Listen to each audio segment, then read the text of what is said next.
किरातार्जुनीयम के प्रथम सर्ग का 34वां श्लोक हम पढ़ रहे हैं आज। और श्लोक इस प्रकार है।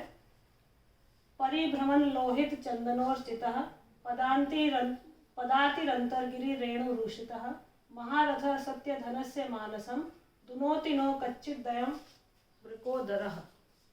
इसका अन्वय है।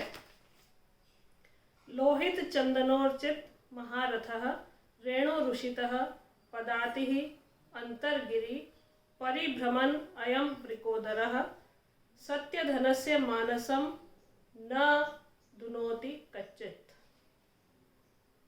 लोहित चंदनोर्चित शरीर पर रक्त चंदन का लेप लगाने का अभ्यस्त महारथः महारथी रेणु ऋषितः, यहाँ भीम की बात हो रही है कि वो महारथी रेणु ऋषितः अब रेणु से ऋषित है, धूल से सना हुआ है। पदाति ही पैदल ही अंतर्गिरि परिभ्रमण पर्वतों में घूमता हुआ, पर्वतों पर घूमता हुआ। अयम वृकोदरः यह वृकोदर या यह भीम सत्य धनस्य सत्य बोलने वाले मानसम आपके मन को न दुनोति कच्चित क्या दुखी नहीं करता। भीम के कष्टों को देखकर और उससे दुखी होकर यहाँ द्रौपदी युधिष्ठिर के क्रोध को उद्दीप्त करने के लिए कह रही है, या क्रोध को उद्दीप्त करते हुए कह रही है कि जो वृकोदर जो भीमसेन अपने शरीर पर, अब यहाँ पूर्व की और अभी की दशा दोनों में अंतर भिन्नता बताई गई है कि जो भीम पहले अपने शरीर पर लोहित चंदन रक्त चंदन का लाल चंदन का अंगराग लगाता था और महारथः और रथ के द्वारा ही गमनागमन करने वाला था। दूसरा अर्थ यहाँ पर यह भी निकलता है महारथः का कि 10,000 धनुर्धारियों के साथ में अकेला युद्ध करने में जो सक्षम था वही भीम अब पदाति पैदल घूमता है। जो पहले रथों पर विचरण करता था अब वो पैदल घूमता है और अंतर्गिरि परिभ्रमण दुर्गम पर्वतों पर कंदमूल आदि लाने के लिए भटकता है। उसकी ऐसी दशा देखकर क्या आपका मन दुखी नहीं होता? क्या आप अभी भी सत्यपरायण ही बने रहेंगे? क्या अब भी शत्रुओं पर विजय पाने के लिए किसी तरह का कोई प्रयास या कोई उद्यम नहीं करेंगे?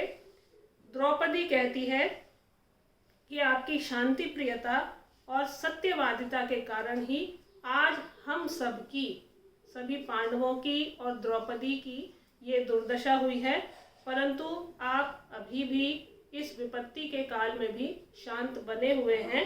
तो हर जगह और हर परिस्थिति में इतनी शांति प्रियता उचित नहीं है, इसलिए आपको कुछ न कुछ उस शत्रु के लिए या दुर्योधन के लिए कुछ न कुछ प्रतिकार करने के लिए उद्यत हो जाना चाहिए, या अपनी शांति प्रियता को छोड़कर अपने क्रोध से उस शत्रु का विनाश करने के लिए प्रयत्नरत हो जाना चाहिए।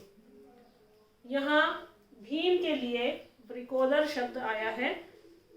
इस विशेषण से उसका बहुभक्षत्व सूचित होता है और द्रौपदी इसी ओर युधिष्ठिर का ध्यान आकृष्ट करना चाहती है कि जो पहले अच्छा भोजन करता था अब वो कंदमूल फल खाता है, और वो भी कब, कहाँ और कैसे, कि पैदल ही दुर्गम पर्वतों पर चलता है और भोजन के लिए स्वयं के और अपने भाइयों के भोजन की व्यवस्था के लिए वो कंदमूल फल की को ढूंढता है और उसके लिए उसे पैदल ही जाना पड़ता है।